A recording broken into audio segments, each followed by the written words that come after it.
বন্ধুরা, আমি আলপনাস ব্লগ থেকে আরেকটা ব্লগে তোমাদের স্বাগত জানাই। আজকে জন্মাষ্টমী প্লাস লোকনাথ বাবার জন্মতিথি, সেই জন্য বাড়িতে তো আমার জন্মাষ্টমী আমার গোপাল নেই, আমার জানোই তোমরা মা আছে। তা ওই কৃষ্ণের একটা ছবি ছিল, তা মেয়েটা নামিয়ে ওই অনেক দিন ধরেই ওই ময়ূর পুচ্ছ দুটো কিনে রেখেছিলাম, সেই ঘরে একটু পুজো দিয়েছি, সেটাই তোমাদের সঙ্গে শেয়ার করছি। চলো, এই যে আমার ঠাকুর ঘরে এলে এইদিকে বারান্দাটা ওপরে টালি, তোমরা দেখে বুঝতে পারো এটা তোমার কোয়ার্টার, তার বারান্দাটা টালি দেওয়া আছে। চলো, আমি ঠাকুর ঘরে ঢুকে গেছি, চলো তোমাদের দেখাই। ওই নিচে একটু আসন পেতে মেয়ে ওটা নামিয়ে পুজো দিয়েছে, ভাবলাম সেটাই তোমাদের সঙ্গে শেয়ার করে দিই। তোমরা দেখে অতি অবশ্যই জানিও কীরকম লাগলো, তোমাদের গোপাল পুজোকে কীরকমভাবে দিয়েছো একটু দেখিও, ভালো লাগবে আমার। চলো তাহলে তোমাদের ঠাকুর ঘরে ঠাকুরগুলোকে দেখাই।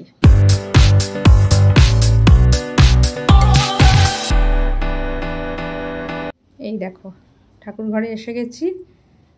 এই যে প্রথমে এই যে এইদিকে আমার মা লক্ষ্মী, গণেশ, সামনে গণেশ চতুর্থী আসছে, গণেশকেও একটু এনে এইরকমই ঘরে যেটুকু পারবো দেব।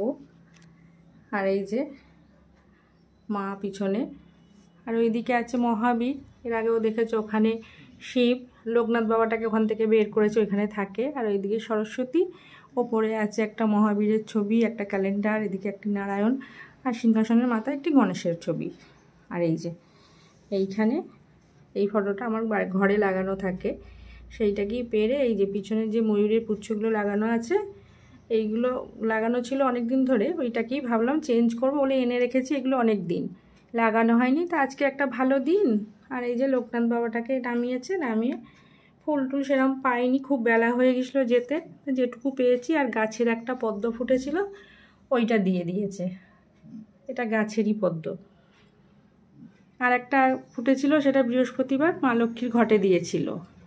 আর এই যে মায়ের অন্নটা, আজকে ওইখানটা যেহেতু এইটা বসিয়েছে সেই জন্যে আর ওইখানটা দিতে পারিনি, এইখানে দিয়েছে। এই যে পুরো দেখো তোমরা, এই হলো আমার পুরো ঠাকুর ঘরে ঠাকুর। এর আগে দেখেছো তোমরা, তাও আর একবার দেখিয়ে দিলাম, দেখো।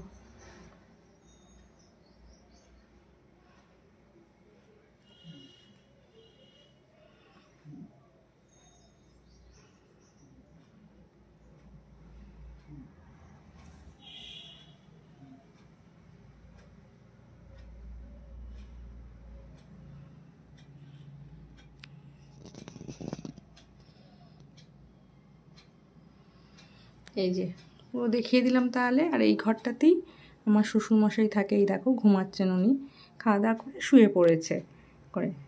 তাহলে ভিডিওটা কেমন লাগলো অতি অবশ্যই জানিও, ভালো লাগলে একটু লাইক শেয়ার কমেন্ট করে দিও। আর তোমাদের কার কার কীরমভাবে পুজো দিয়েছো একটু শেয়ার করো। তাহলে আজকের মতো আসছি, সবাই ভালো থেকো, সুস্থ থেকো, সাবধানে থেকো, আবার দেখা হবে অন্য কোনো ব্লগে। আর আজকে আমি যাব আমার একটু বান্ধবীর বাড়িতে, ওখানেও গোপাল পুজো রয়েছে, সেটাও তোমাদের সঙ্গে শেয়ার করে দেবো, তোমরা দেখো। ওর বাড়িতে অনেকগুলো গোপাল আছে, খুব সুন্দরভাবে পুজো টুজো হয়, সেই নেমন্তন্ন আছে। একটু পরে বেরোবো, যাবো ওটা কুন্তিঘাট করে। তা আমি তো অপারেশনের পর থেকে বেরোইনি, ওই জন্য বারবার বলেছে একটু আসিস, আস্তে আস্তে হয়ে গেছে, মোটামুটি 1 মাসের ওপরে হয়ে গেছে, সেই জন্য ইচ্ছে আছে যাওয়ার, সেই যাব। ঠিক আছে, আজকে তাহলে আসছি, চলো এবার ঘরে যাই ঠাকুরঘর থেকে।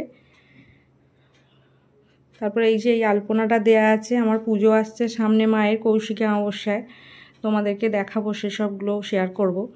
এইটাকে তুলতে হবে, তুলে আবার নতুন করে দেয়া হবে, হয় জামাই দেবে নইলে ছেলে দেবে। এই যে ঠাকুরঘর থেকে বেরিয়ে এই হলো ঠাকুরঘরের বারান্দাটা, আর এই যে আমার উঠোনটা। ঠিক আছে, আসি বলেও আবার তোমাদের এগুলোও দেখিয়ে দিলাম। এখন সত্যিই আসছি, ভিডিও ভালো লাগলে একটু লাইক করে দিও। তাহলে আজকের মতো আসলাম, টাটা, সবাই ভালো থেকো, সুস্থ থেকো, আবার দেখা হবে অন্য কোনো ব্লগে। আজকের মতো আসছি, টাটা।